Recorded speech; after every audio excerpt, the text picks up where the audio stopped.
Assalamualaikum warahmatullahi wabarakatuh. Perkenalkan, nama saya Kalica Aulia Maharani dari Angkatan 12 Pagi dari mahasiswa Akademi Farmasi YPF Bandung. Di kesempatan video kali ini, saya akan membahas tentang anatomi fisiologi manusia, lebih tepatnya dengan usus besar. Pengertian usus besar adalah bagian dari sistem pencernaan yang bermula dari lambung hingga anus.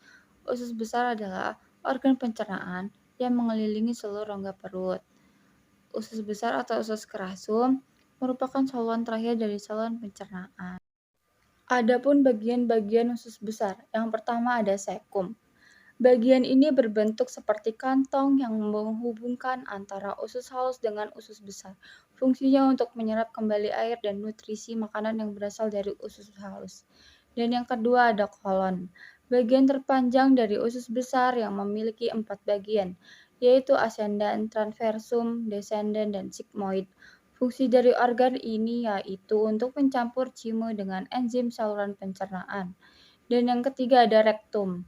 Bagian usus besar yang terhubung dengan kolon sigmoid, berguna untuk menerima dan menyimpan limbah dari kolon. Dan yang terakhir ada anus.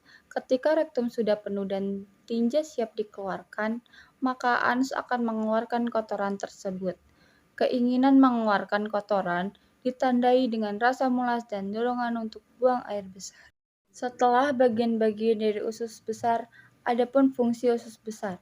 Yang pertama, menyerap vitamin. Fungsi usus besar pertama adalah membantu penyerapan vitamin yang terbentuk dari aktivitas bakteri-bakteri baik yang memang hidup di kolon. Yang kedua, menyerap air. Fungsi usus besar selanjutnya sebagai penyerap air untuk membantu penyempurnaan proses pencernaan tersebut dengan menyerap air.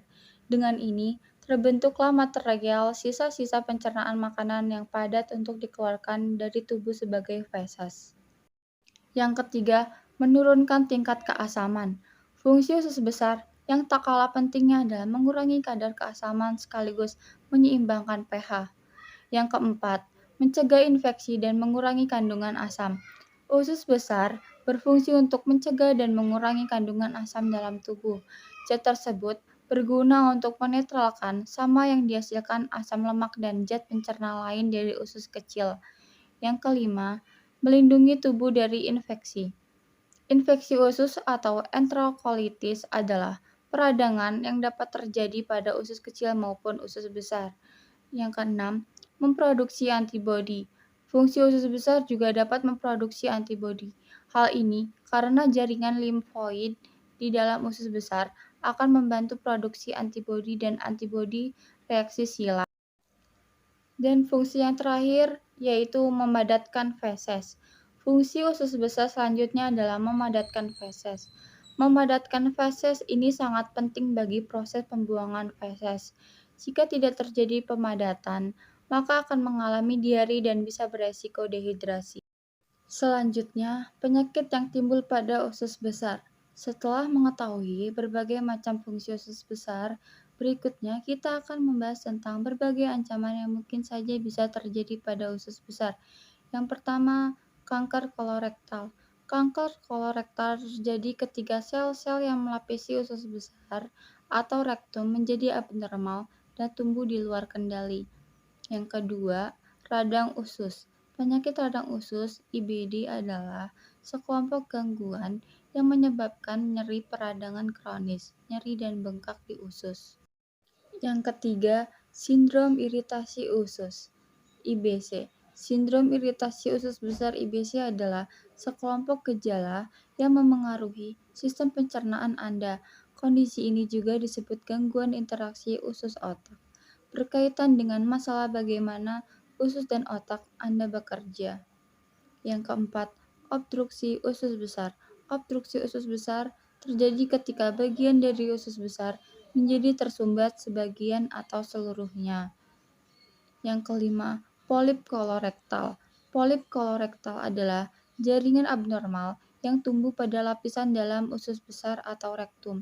Polip dapat memiliki berbagai bentuk, meliputi datar dan bertangkai.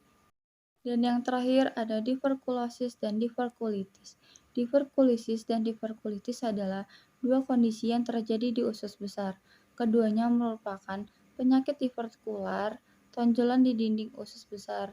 Diverkulosis yaitu adanya tonjolan kecil atau divertikula di usus besar. Sedangkan diverkulitis yaitu peradangan pembekakan dan infeksi pada satu atau lebih divertikula. Selanjutnya, kita akan membahas cara merawat usus agar tetap sehat. Yang pertama, tingkatkan asupan vitamin D. Vitamin D dapat bekerja dalam mencegah kanker usus. Adapun salah satu sumber vitamin D yang baik adalah sinar matahari di pagi hari. Yang kedua, perbanyak konsumsi makanan tinggi serat.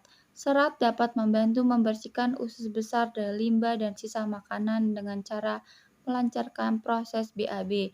Yang ketiga, jangan pernah menunda BAB. Menyimpan kotoran dalam usus besar bisa memicu penumpukan racun dan menyebabkan beragam penyakit seperti diare, infeksi usus, radang usus, dan sejenisnya. Yang keempat, minum air lebih banyak.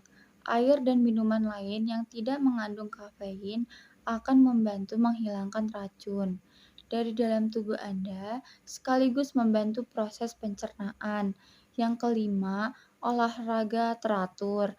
Olahraga ternyata juga baik untuk menjaga kesehatan usus besar. Salah satunya adalah mencegah konstipasi. Yang keenam, perbanyak konsumsi sayur dan buah. Selain minum air, Anda juga bisa mendapatkan cairan melalui buah dan sayuran. Dengan memenuhi cairan tubuh, Anda juga menjaga kesehatan usus. 7. Istirahat dengan cukup. Salah satunya dengan tidur. Untuk menjaga kesehatan usus yang optimal, Anda juga harus tidur teratur karena mikrobiota usus memiliki ritme sirkadian. Jika ritme sirkadian itu terganggu, maka usus kita akan mengalami masalah. 8. Menghindari stres. Stres mungkin dapat mengganggu bakteri dan mikroorganisme baik di usus kecil. Oleh karena itu, temukan aktivitas yang menenangkan Anda dan mengurangi stres. 9. Tukar produk pembersih yang sehat. Tidak hanya dapat mempengaruhi lingkungan, tetapi juga dapat mempengaruhi usus Anda. 10. Mengurangi konsumsi gula dan makanan olahan. Ketika gula terlalu banyak masuk ke tubuh, mereka akan langsung diserap dan tidak memerlukan bantuan bakteri baik untuk mencernanya sehingga bakteri baik tidak mendapatkan makanan. Hal tersebut membuat bakteri baik kelaparan kemudian.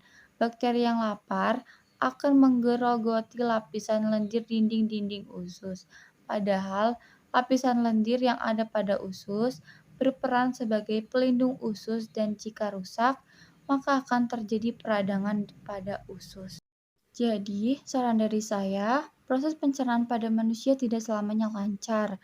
Ada saja gangguan, terutama pada usus dan lambung. Salah satu cara melancarkan pencernaan adalah dengan cukup konsumsi serat. Zat ini tidak mudah dicerna, sehingga dapat meningkatkan gerak peristaltik pada usus. Di dalam usus besar juga terjadi pengaturan air terhadap ampas makanan. Jadi, kuncinya adalah pola hidup sehat dan konsumsi seimbang. Terima kasih. Sekian dari saya. Wassalamualaikum warahmatullahi wabarakatuh.